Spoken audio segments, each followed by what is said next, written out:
Yes, I watch more of your videos today and so more of the dogs. They're so cute. They're so funny when he is faking being injured.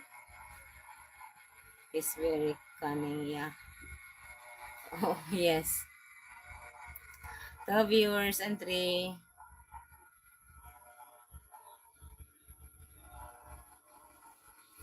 Hello sa four viewers.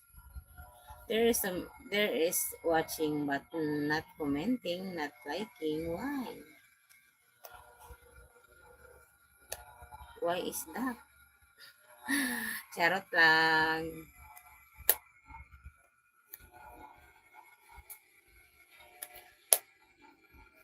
That dog, Bob, that dog is black color. Fake, the fake, fake being injured. The black puppy.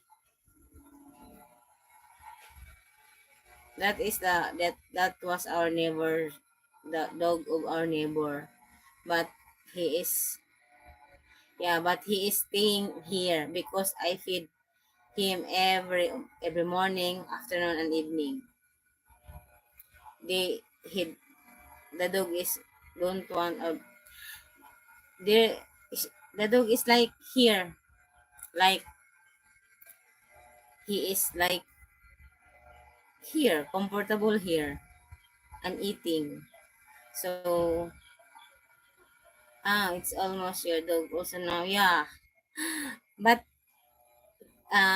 not my dog talaga because our neighbor owns it. But he's only she's like comfortable here and eating here like every day talaga, every day.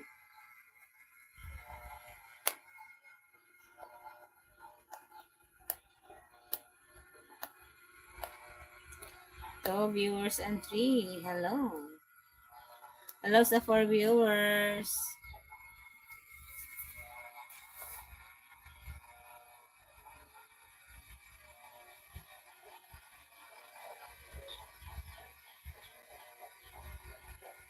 Mm-mm. Because I love that dog, like the dog is ano ba, like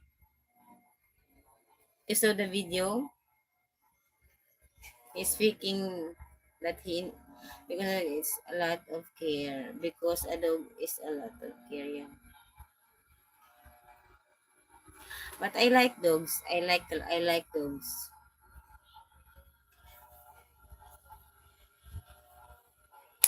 Marcos Gumali. Hi dear. Hello. Yes, he's adorable. Yeah. And my brother also like the dog. So we are feeding him every day.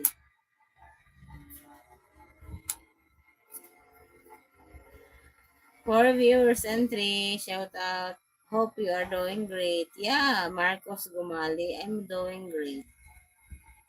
But I have a headache, but not